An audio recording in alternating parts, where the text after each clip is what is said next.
Born December 31st, 1951, Kenny Leroy Roberts got his start at age 12 on a motorcycle he cobbled together with his own hands. I was going to be a horse jockey, and I rode this mini bike, and I almost crashed because I thought the throttle should go forward and then back. It's strange because at that point I said, I have to master this. So I spent the rest of my life trying to reach the pinnacle or master that mini bike. Dismissed by Triumph for his size, the 19-year-old signed a contract with Yamaha, beginning a long relationship with the Japanese manufacturer. As an AMA expert rookie in 1972, Roberts won his very first professional race, the AMA Grand National Short Track in the Houston Astrodome. He finished 4th overall in the championship that season, with 5 podiums. Roberts is one of only 4 riders in AMA history to complete the Grand Slam. That's a victory in all 5 disciplines: short track, TT, half mile, mile, and road race. More impressive, he is the only rider to accomplish that feat in a single season. Whether he was practicing or racing, Roberts was always pushing the bike to its limit. There was nothing to be gained cruising around. In part of trying to master the motorcycle, as I got better and better, and then I started dragging my knee and developing styles. This style of racing was pioneered by Roberts. He leans so far off the bike, his knees drag along the asphalt at incredible speeds. He protects himself with heavy-duty tape. The engineering was intriguing to me. And going faster and pushing motorcycles beyond the limit, I wanted to understand why there was a limit and where that limit could go with engineering. For me, it was perfecting what the motorcycle does when it's out of control to keep it in control. International events, Imola 200, Transatlantic Trophy match races, and Dutch TT soon took Roberts overseas, where he quickly dispelled the wider view that American dirt trackers couldn't win on pavement. Cloaked in yellow and black and displaying supernatural riding skills, Roberts was christened El Marciano, Spanish for the Martian.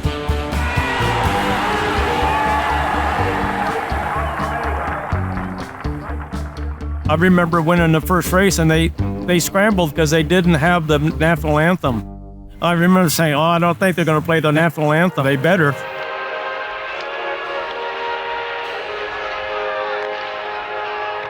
Roberts had a natural talent, but he also thought about his racing a lot. It wasn't about how fast I could go, because I could go fast, but I wanted to go beyond that, and beyond that safely, and learn how to bring it back. Roberts instilled his encyclopedic know-how in a generation of Americans. Eddie Lawson, Wayne Rainey, John Kosinski, and others, using mini bikes on a track cut into his California ranch.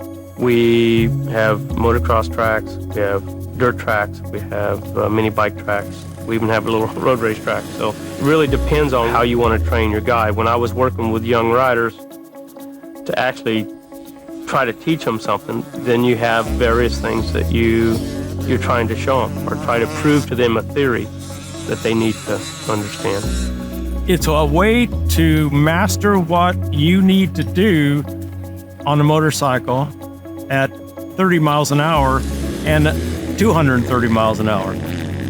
You get a foot and a half or 2 foot right, and then there's all the pressure lets off, and then it goes sideways. And they say, well, you don't do that on a road racer. You're full of shit. You do that every lap. Still the same motorcycle, still does things the same thing. Different angles, different lean points, whatever, is still a motorcycle, still has two wheels. And I've had riders that have said, oh, the dirt track thing doesn't work anymore. And I said, so knowing how to ride a motorcycle better doesn't work? I don't get that. Learning how to ride a motorcycle to its limit is better than not knowing where that limit is. When Roberts was racing, he had the best equipment. Technology improves, but some things remain the same. The good guys are always going to be the best guys. There's not going to be someone that goes, my computer's better than your computer, that's why I'm better. That's not going to happen. Not in my lifetime. Roberts' time as a rider was winding down when fellow American Freddie Spencer arrived in '82. Freddie wanted to win more than anything and had the natural talent to back it up.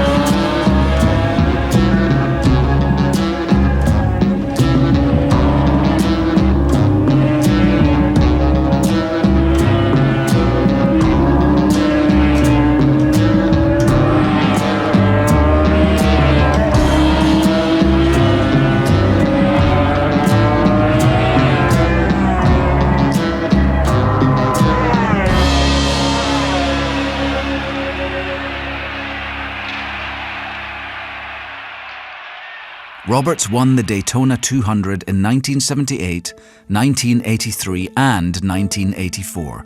And I said, as I progressed, when I go to bed and I'm not thinking about the next practice or the next race, how to go faster, I'm quitting. And that's what happened. I just said, okay, end of '83, I said I'm done, and left. Roberts remembers a phone call from his son, Kenny Jr. When he was about 14, and he calls me, he says, I want to start road racing. And I was like, oh. It was probably, a minute or two phone call. Team Roberts was in the United States with John Kaczynski. And I just, at that point, watching John, dominate the AMA race, and I'm training with John, and, he's living at the ranch or staying at the ranch, and it's like, well, if he's doing this, I'm sure I could do this. He did a few dirt track races, and of course he grew up with a dirt track in the backyard. So I set him down and said, okay, here's what's going to happen. You're never going to be as good as me.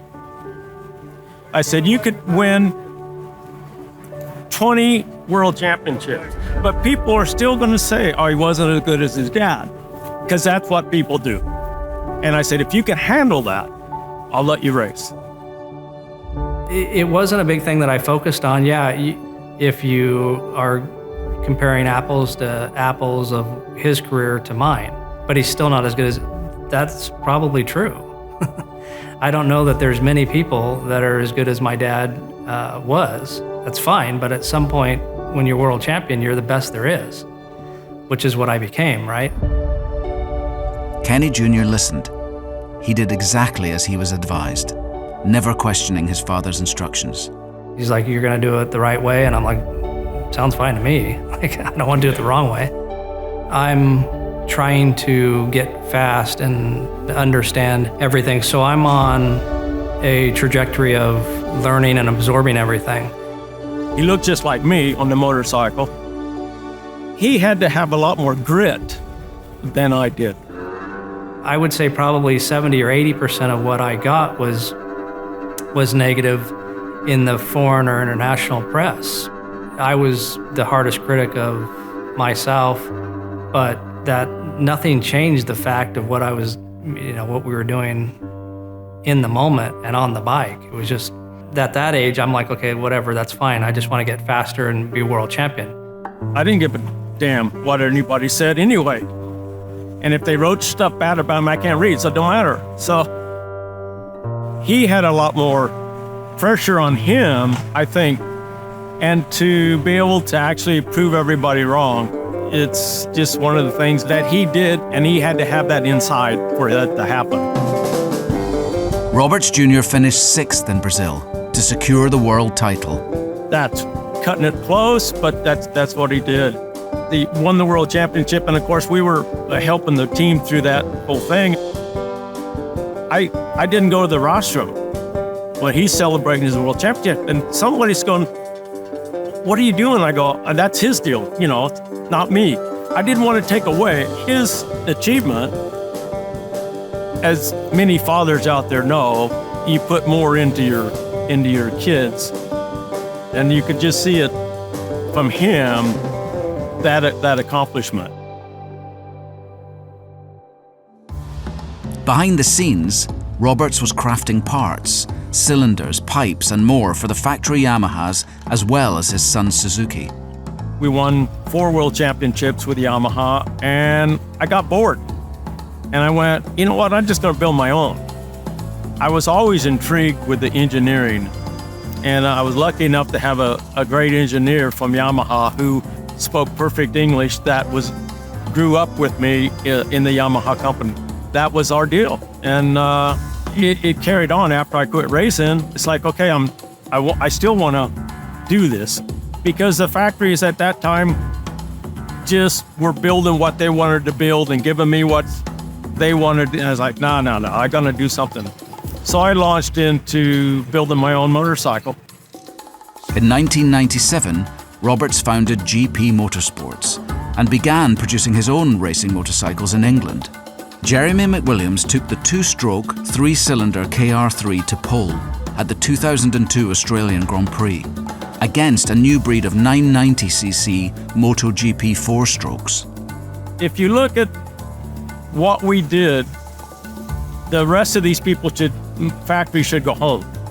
Because what we did with very little funds, in no time, people said, well, it wasn't successful. We didn't win a world championship. I don't care. I made something that nobody else could do to race against what we're racing against. And to me, that's enough. Kenny Jr. raced the Honda-powered KR211V to 2 podiums and 6th overall in the championship. He and his father left the paddock after the 2007 season. Roberts was inducted to the AMA Motorcycle Hall of Fame in 1998 and made a MotoGP legend in 2000. In 2024, Roberts and Roberts Jr. committed their motorcycles and a lifetime of racing memorabilia to the permanent collection at the Barber Vintage Motorsports Museum. I had all this stuff, but it's sitting in my damn garage. It's like, what are we gonna do with this stuff? And it's like, well, you're thinking like this stuff is sitting in my garage, which could light up any day and be gone. Barber came along and we went there, we saw it. I couldn't believe the museum. And for us to be able to put our stuff, my life, Kenny's life, in a place that my grandson's grandkids can come and see. Snap for me.